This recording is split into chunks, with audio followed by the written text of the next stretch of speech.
नमस्कार. जिल्हा परिषदेनं यावेळेस माध्यमिक म्हणजे पहिली ते पाचवीपर्यंत पहिली ते पाचवी आणि पाचवी ते बारावीपर्यंत एक तास वाचनाचा असं शालेय स्तरावरती सुरू केलेलं आहे, प्राथमिक ते अगदी उच्च माध्यमिकपर्यंत. नमस्कार.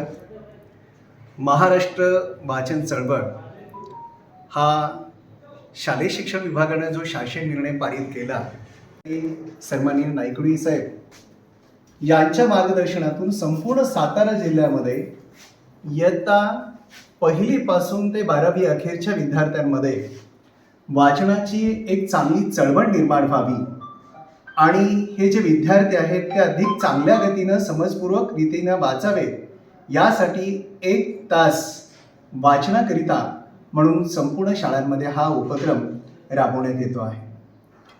वास्तविकता शालेय विद्यार्थी हे वाचनाच्या बाबतीमध्ये कुठेही कमी पडता कामा नये आणि वाचन हे केवळ पाठ्यपुस्तकातल्या अक्षरांच्या माध्यमातून त्यांना शब्दबद्ध करणं असं नसून ते अधिक समजदारीनं वाचणं करणं हे अपेक्षित आहे.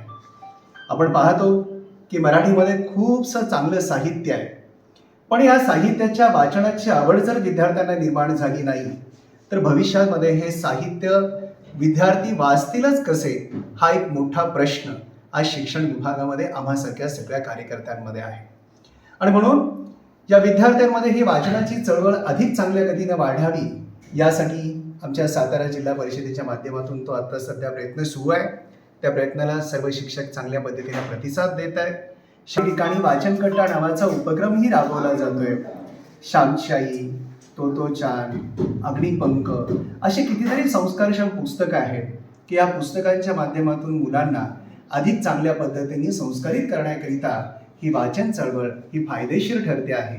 आणि म्हणून आता जे शिक्षणाधिकारी प्राथमिक आणि माध्यमिक यांनी जे केलेलं आवाहन आहे ते निश्चितपणे सातारा जिल्ह्याला एक चांगल्या पद्धतीने दिशा देणार आहे.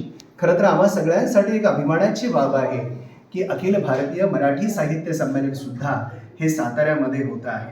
त्यामुळं नक्कीच आम्हा सगळ्यांना एक आशा आणि अपेक्षा पण आहे की यावर्षी जो सुरू केलेला हा जो उपक्रम आहे तो उत्तरोत्तर चांगल्या पद्धतीनं वाढीस लागेल. आणि ज्या पद्धतीनं आता साळुंखे सरांनी सांगितलं की संपूर्ण महाराष्ट्राला दिशादर्शक असणारा हा कार्यक्रम म्हणून नक्कीच उद्याच्या काळामध्ये आपल्या सगळ्यांना तो पाहायलाही मिळणार आहे.